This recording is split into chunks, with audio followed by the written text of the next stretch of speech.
The Isle of Mumbai, which erstwhile comprised of 7 islands, were extended as dowry to Charles II of England from Portuguese Empire.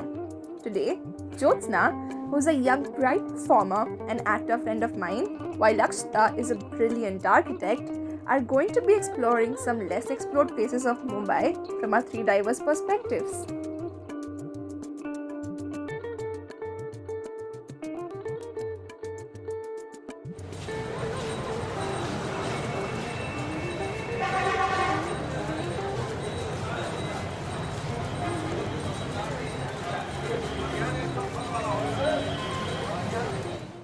Okay, so guys, did you know that Kulaba Causeway is also called as Culture Square of Mumbai? Yeah, and it also looks like you've seen these residential buildings, and they also have a lot of importance given to the art society. Yeah. Can you imagine if you were walking on this road before 1839, it wouldn't exist because British East India Company connected it to the Old Woman Island and the Kulaba Island to widen the cotton trade. Akshita, before we enter the street market, do not buy anything more than 300 INR. Jyotsna and I will bargain.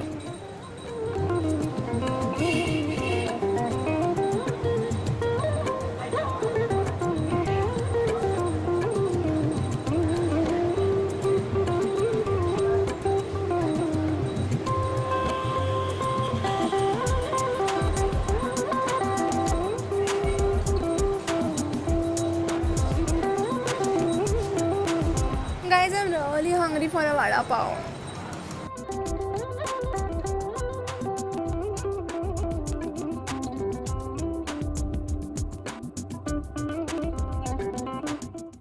Did you know the vada pav we just had is called the Bombay Burger?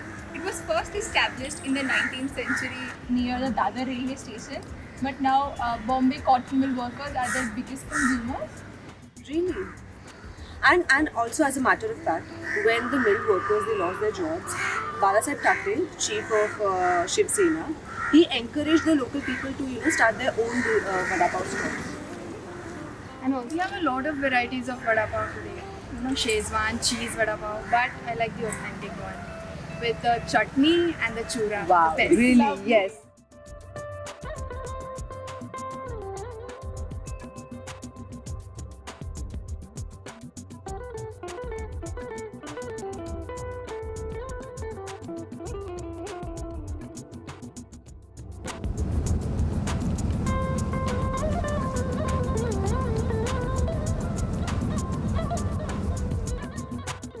Wharf, also known as Bhautsa Dakka, which translates into Brother's Dock, was built by Lakshman Hari Chandarji Ajinkya on the eastern coast of Mumbai. And people also affectionately call him Bhau, which means brother in Marathi regional language. As a matter of fact, he was the first one to buy this land on lease from the government to build the Mumbai's first wet dock in the year 1841. Also, this is the biggest fish market in Mumbai. And unlike other locations that we have been to, which had Victorian art form, here we can find Mumbai in its rustic and raw format. Also, the major inhabitants here are the Koli community or the fishermen community.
Dharavi is the largest slum area in Mumbai. And as you can see, it hosts the largest potter community. As the name suggests, Kumbhar Vada, which means Kumbhar, potters, and Vada, colony. Kumbhar Vada, potters community. I've also heard that the whole 12-acre land is completely, totally into pottery business. Look at the houses, they're all covered in black, Yes, that's probably because in the process of making pottery, they exhale a lot of smokes, the traditional ovens that are called bhattis, which is probably why all of those homes are black. Do you know Kumbharwada is almost 100 years old settlement, and people from Saurashtra and Gujarat, today's Gujarat, are immigrants here who carry on their generation old tradition and occupation of pottery.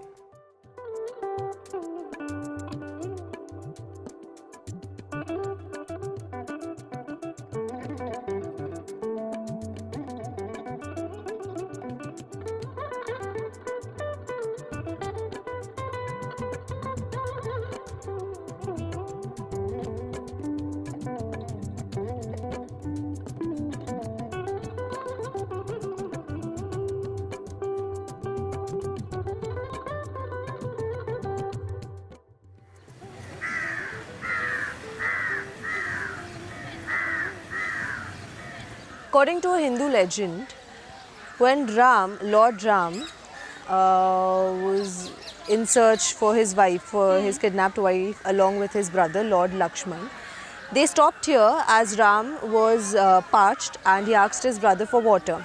So at that time, Lakshman, he shot an arrow here which led to an opening for a tributary here, and that is how this place was formed, and that is how the name is given to this place, that is Ban Ganga, which translates as Arrow Ganga.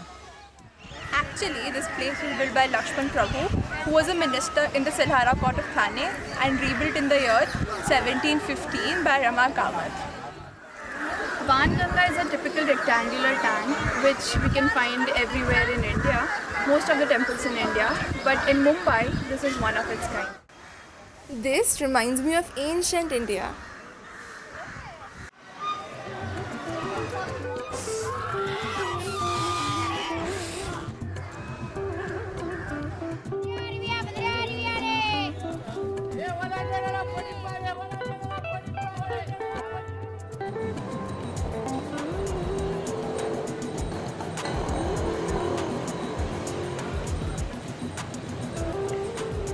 You know, a origin of the name of the market is that the violin and some other belongings of Queen Victoria, they went missing while being unloaded from her ship, and later they were found in the thieves' market, that is our very own Chor Bazaar. Do you know Chor Bazaar is one of the oldest established market for second-hand goods in India ever since the Victorian times, and in the modern times it is mostly said to be selling the second-hand goods over the stolen goods, and it's extremely famous for its vintage and antique items. Also, there's a saying that goes, if you lose anything in Mumbai, you can find it back in Chor Bazaar.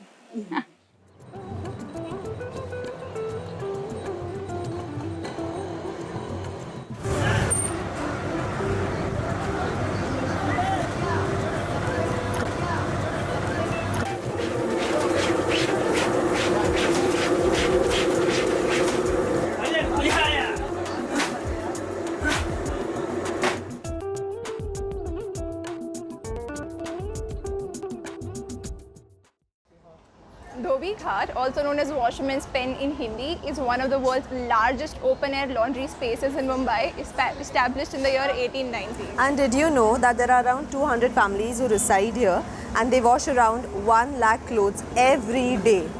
The annual turnover of Mumbai's Dhobi Ghat is around 100 crore. Also, there are rows of concrete pens here along with their own flogging stone, where 2,000 washermen work for 18 to 20 hours daily. Also, I can see that all the rooftops are used for hanging the clothes later on, and they are then transported to the different parts of the city. And I can see that the floor is strategically planned so that the water is drained through the channels to the gutters.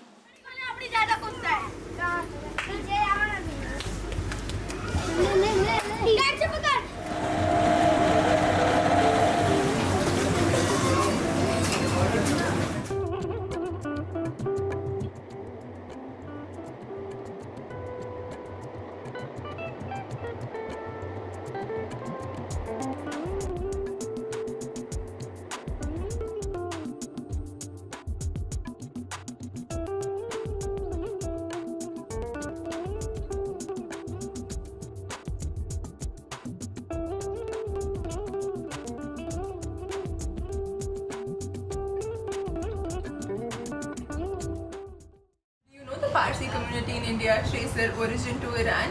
When they were fleeing persecution, they landed at the ports of Gujarat, where the Hindu king Rana asked them how would they fit in India, a culture which is already so humongous and diverse. And the Parsi community responded that we are just going to mix in the diversity of India, just like the sugar mixes with the milk. And also, as they landed in Gujarat, their food and their language is influenced by Gujarati community. The Parsi architecture comprises of wooden staircase, and so they have religious symbol of Zoroastrian god Ahura Mazda on the entrance as they find them auspicious.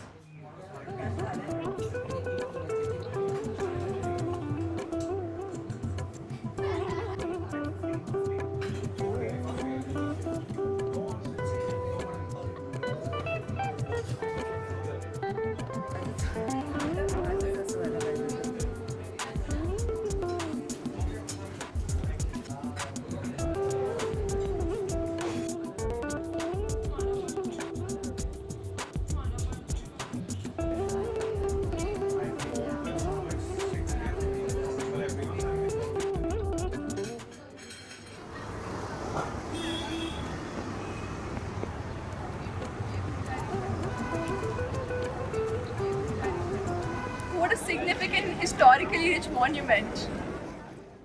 An architectural wonder, look how majestically it stands. And also, if you look at the carvings and structure, it's such a mix of culture.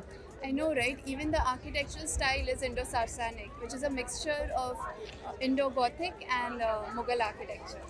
You know, this was actually a gateway into the British monarch George V. Wow. And also, as a matter of fact, this is the place from where the last British troops, they left India in 1948.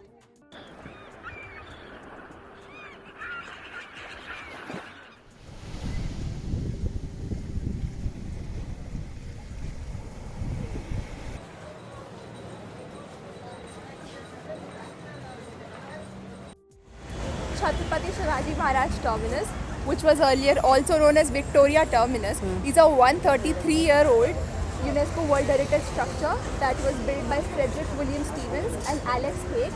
At that time, it approximately costed $21,000 to build this majestic structure, which now approximately costs $26 million. It is a headquarters for Central Railway, and it provides connectivity to all the railway lines like Western Railway, Central Railway, Harbour Line, all the railway lines. The building is an example of Victorian Gothic style architecture. That means it is influenced by Victorian Italianate Gothic revival architecture and classical Indian architecture. Also, the external ornaments like the wood carvings, the railings, brass railings, and the balustrades for the staircase were product of the work done by the students of Sir J.J. School of Architecture.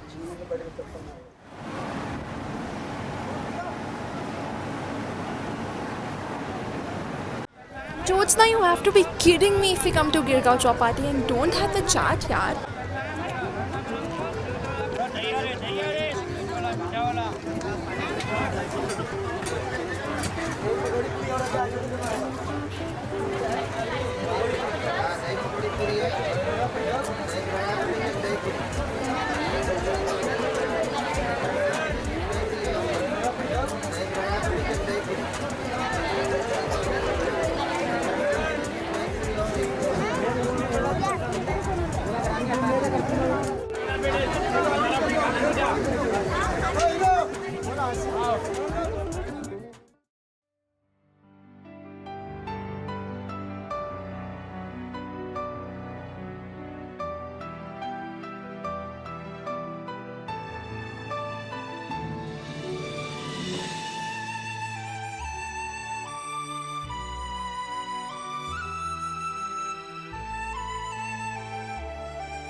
So this place is Huangkong Chinese Temple, which was established in the year 1962 when the Chinese workers who used to work in the docks around Mazgaon came here and established for their religious practices the Chinese temple in 1962, and they recently renovated like this ground floor 5 years back.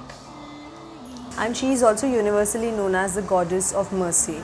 and in Chinese she's called as Kuan Yin, and in Tibetan language she is known as Avalokiteshvara.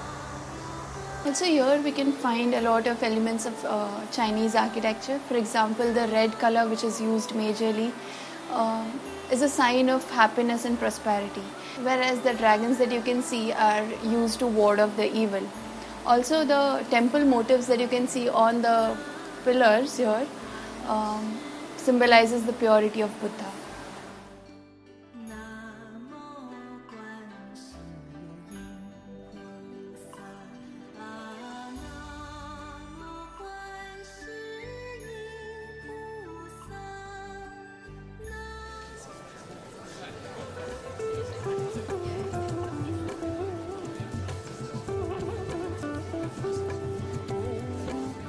Concept of demonetization.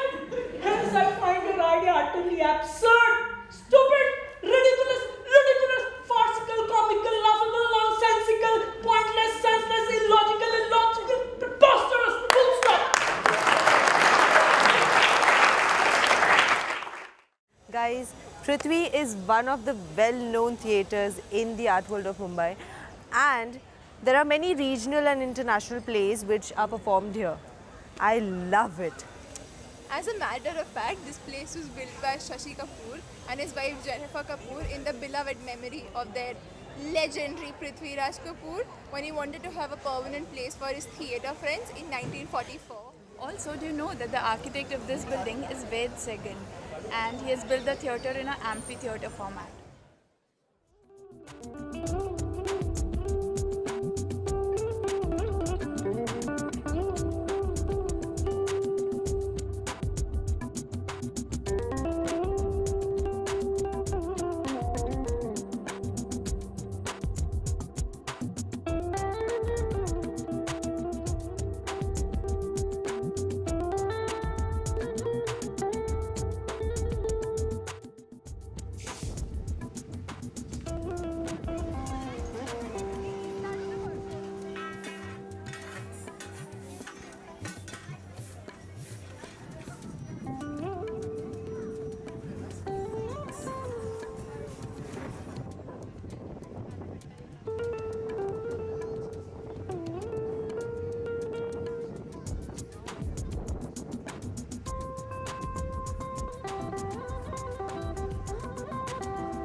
Prince of Wales Museum was renamed as Chhatrapati Shivaji Maharaj Vastu Sangrahalaya in 2001. It documents artifacts from prehistoric period to modern times. An interesting fact behind the history of the museum is that to commemorate the visit of George V, who was at that time the Prince of Wales, this museum was named after him. The construction of the building was completed in the year 1940. The building is an example of Indo-Saracenic architecture. That means it comprises the styles of Hindu, Islamic and Western architecture.